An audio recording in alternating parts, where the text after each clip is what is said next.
মহাভারতের কুরুক্ষেত্রের রণভূমি তখন রক্ত, প্রতিশোধ আর শোকের আগুনে জ্বলছে। পাণ্ডবদের প্রিয় বীর অভিমন্যু কৌরবদের অন্যায় ষড়যন্ত্রে চক্রব্যূহের ভিতরে নির্মমভাবে নিহত হয়েছে। এই খবর শুনে তার পিতা অর্জুন ক্রোধে ফেটে পড়লেন। তার চোখে তখন শুধু প্রতিশোধের আগুন। তিনি সবার সামনে কঠিন প্রতিজ্ঞা করলেন।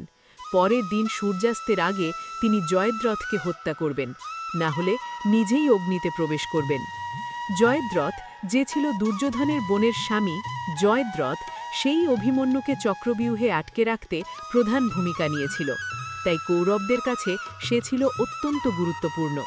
দুর্যোধন, শকুনি এবং কর্ণ মিলে পরিকল্পনা করল যেভাবেই হোক জয়দ্রথকে সূর্যাস্ত পর্যন্ত রক্ষা করতে হবে। তাকে যুদ্ধক্ষেত্রের গভীরে লুকিয়ে রাখা হলো, আর চারদিকে শক্তিশালী যোদ্ধাদের দিয়ে কঠোর প্রহরা বসানো হলো।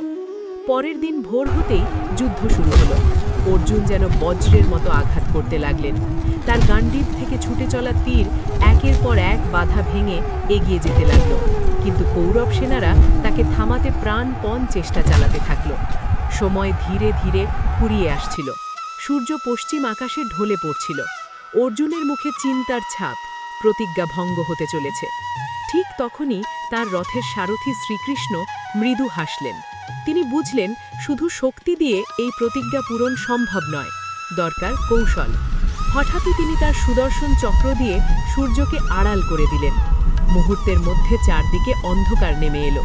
সবাই ভাবল সূর্য অস্ত গেছে। এই সুযোগে লুকিয়ে থাকা জয়দ্রথ আনন্দে আত্মবিশ্বাসী হয়ে বাইরে বেরিয়ে এলো। সে অর্জুনকে উপহাস করে বলতে লাগল, দেখো, তোমার প্রতিজ্ঞা ব্যর্থ হয়েছে। কৌরব সেনারা আনন্দে উল্লাস করতে লাগল। কিন্তু ঠিক সেই মুহূর্তে কৃষ্ণ তার চক্র সরিয়ে নিলেন। আবার আলো ফিরে এলো। দেখা গেল সূর্য তখনও আকাশে জ্বলজ্বল করছে। সবাই বিস্ময়ে হতবাক। অর্জুন আর এক মুহূর্তও নষ্ট করলেন না। তিনি তার গান্ডীব তুলে এক অগ্নিসম তীর ছুড়লেন। সেই তীর সরাসরি জয়দ্রথের মাথা বিচ্ছিন্ন করে দিল।